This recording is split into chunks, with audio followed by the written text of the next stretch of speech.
Welcome to the Holding Time podcast. Here we discuss breastfeeding in all its complexity, the ups and downs, the challenges, the triumphs. Whether you're expectant, a new mother, or simply interested, I hope you'll appreciate the incredible warrior women who are featured in this series. I suppose it's one of those, if you have any normal breastfeeding issues, it's just doubly difficult. So if you have one tongue tie, then or two with a tongue tie, or one who's refluxy, or one who has allergies, but I've been very lucky. Both of them have been pretty good feeders. So, and I've I've got two older girls as well, who are 6 and 3 now, and I breastfed both of them and breastfed them for quite a long time. So I think I've got quite a good supply set up, if that makes sense. And it makes a big difference knowing what a good breastfeed feels like. You have to learn that. You can't really read about that, and you can't really guess it. It's a learned skill. And I think breastfeeding in general, I think people underestimate how much it is actually a learned skill. I think we're sort of sold an idea that it's this beautiful, natural, instinctive thing that you do from day one, and it isn't. It's a skill for you to learn, and for a brand new baby to learn as well, so yeah, having done it before, I also went into it with quite a lot of confidence, because I knew I'd breastfed successfully before, and so I knew I could, and I think I would probably have had a rough idea of what the problem would be if there was a problem. So my eldest had really bad silent reflux, and that was an absolute nightmare. It didn't affect the feeding too much, although she fed a lot because of it. It did affect the sleep. She didn't sleep at all. So also silent reflux. Reflux is where babies throw up a lot.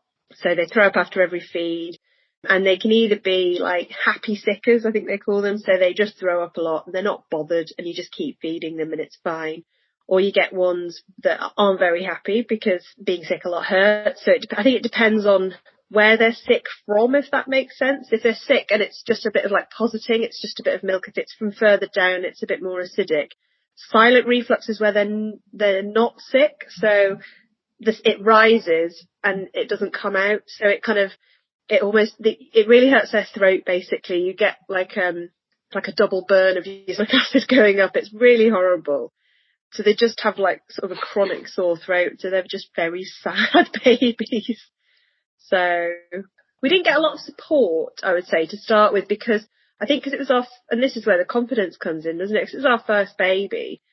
A lot of the people I spoke to, particularly our health visitor, wasn't particularly helpful, sort of said, "You've not had a baby before, have you? You do know that they do cry. It's quite normal that they do cry." And I remember thinking, do they this much and all the time and never sleeping? And I just don't think anyone really took it seriously, because she wasn't being sick and she wasn't ill. There's nothing wrong with her. She's putting on weight and stuff, and that's kind of the main things they look for, which is fair enough. But when you're not getting any sleep at all, it's not very helpful. So we just kind of half figured it out through internet research. It was when she was about 4 months when I thought, this isn't colic. She's not grown out of anything here, and it's getting worse. And so then I went to a different health visitor who used to go along to one of the breastfeeding groups, who was really helpful. And then we went to the doctor, and they basically gave us some antacid for her, and it went in about 3 days. And she was this completely different child. And I was like, she'd been suffering all that time. And it was really weird, because it basically burns the throat. Within about 3 days, it had obviously started to heal, and her voice was different. The noises she was making. And you suddenly think, you were really hoarse before, but we didn't know, because we didn't know what your actual voice sounded like. And I remember to start off, because everyone says, it's just colic. And I thought, right, I was trying to be very practical. I thought, right, well, if it is colic and you're just upset and there's nothing wrong, then my job is just to try and soothe you. And if it doesn't work, just hold you. And breastfeeding was a big part of that, of soothing her, and it didn't always work, and sometimes nothing worked, but for me it was a big part of that, really. So I think that's why I stuck with it, because it was the one thing that did work. The practical juggling of having 2 babies and having 2 older children as well, that's the difficult aspect of it. But Breastfeeding wise, I haven't found that particularly difficult with the two of them. I do think it's a massive benefit that I've fed the other two, and that I was going into it as an experienced breastfeeder. You know, I was very relaxed about it. I would feed them, tandem feed them separately, feed whenever they moved. You know, that was my solution for everything, just feed them.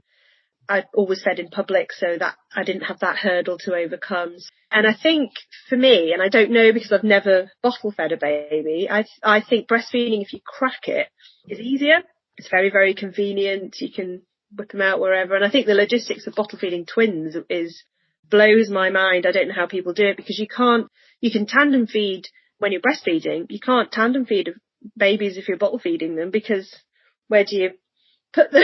It's impossible. So in some ways, I think breastfeeding actually really helped the twins. When you have your first baby, you are a brand new parent and they are a brand new human being, and it's going to be a bit messy until you get to know each other, and you will get to know each other, and you will be confident, and it will come, and it does come. Part of it as well is finding a community. I think that's one of the best things you can do. Like, for me it was anyway. I'm not the sort of person who likes to sit in the house. I like to get out and be active and do things. And I think finding a community, finding other people, whether it's online or in person, and talking to other people, because I think that's what you need as a new mother. You need to know that it is a bit hard and you are tired and it is a bit messy, and other people are experiencing the same thing, so it's quite normal, and that's okay. It's almost like sort of letting go of a lot of expectations as well. Just sort of let the process happen. Let yourself learn how to be a mother. But I just think it would be really good to, as part of like the midwife and health visitor antenatal package, to actually go to a breastfeeding group, because most breastfeeding mothers will be quite happy to have pregnant women there, and at least you get to see it. You get to be involved in the discussion where you've got mothers of brand new babies or slightly older babies who are talking about the issues that they're encountering, because then you know about them a little bit before. I remember with Emily, when we got home from the hospital, she was a couple of weeks early and it was a very quick birth. It was all very shocking. We got the first night home from the hospital. She started feeding at about midday and she didn't stop until 4 a.m. And I'd done NCT, I'd done the NHS classes. No one had ever mentioned cluster feeding. And I thought she was broken. I thought I didn't have any milk. Thought she was starving. And I was going half mad with like, what's going on? Getting people's expectations of what those couple of weeks will be like. And it's very hard to go against, the sort of Instagram media, whatever bubble that you see as an expectation for mothers to be back in shape and back on their feet and out and about. And it's very difficult to sort of go against that, particularly if people have had if someone's had a traumatic birth or a C-section as well, and knowing that the C-section will impact on feeding, if anything, just because of pain and, recovering from surgery.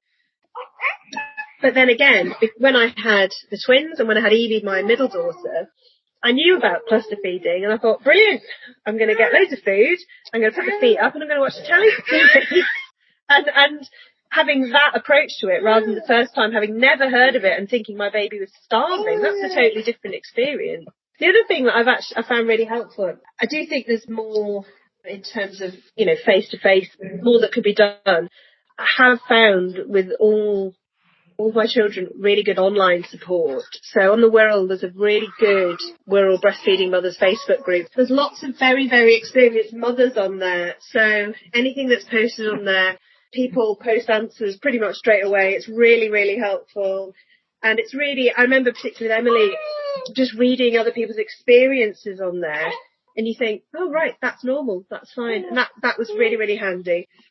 This time round, I found a really good national Facebook group, which is called Breastfeeding Twins and Triplets. And these are things that have kind of grown organically, probably from a lack of standard antenatal or postnatal support. But both of those have been really invaluable resources. Having children and giving birth it's not that it's looked down upon, but it's not celebrated as much of an achievement. But it is, however it happens, it's life changing. It really is. And that can have very positive effects and very negative effects for some people. But, storytelling is such a big part of that. And you do notice that with, mothers groups, baby groups. People want to tell their birth story. They want to tell those stories from early on, because they're kind of, I don't think people always prepare you for just how traumatic, in a good or bad way, and life-changing it is. And I do remember after I'd had Emily, because she's my first, the world felt like a different place afterwards, and no one really prepares you for that. It's very much like, yeah, have a baby, go back to normal, it'll fit in with your life, it's fine. But you suddenly have that feeling of the whole world is different now, and this big thing has happened, and no one really values that or talks about it. And yeah, there's not very much debriefing after birth. I think that's probably it. There's a big, from a public health point of view, there's a big gap in debriefing women, whether it's good or bad. I know it's available if people have really traumatic births, you can request that kind of thing. Again, should be part of the loop with antenatal education. I think it's sometimes overlooked that birth and motherhood and breastfeeding are, they're quite feminist actions. I think they're undervalued. It's quite an amazing thing that we're able to do. It's kind of brushed off a little bit,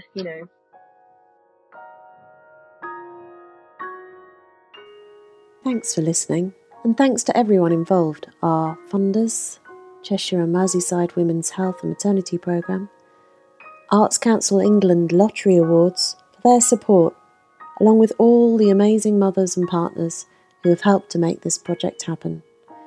You can find out more about the project by visiting holdingtime.org.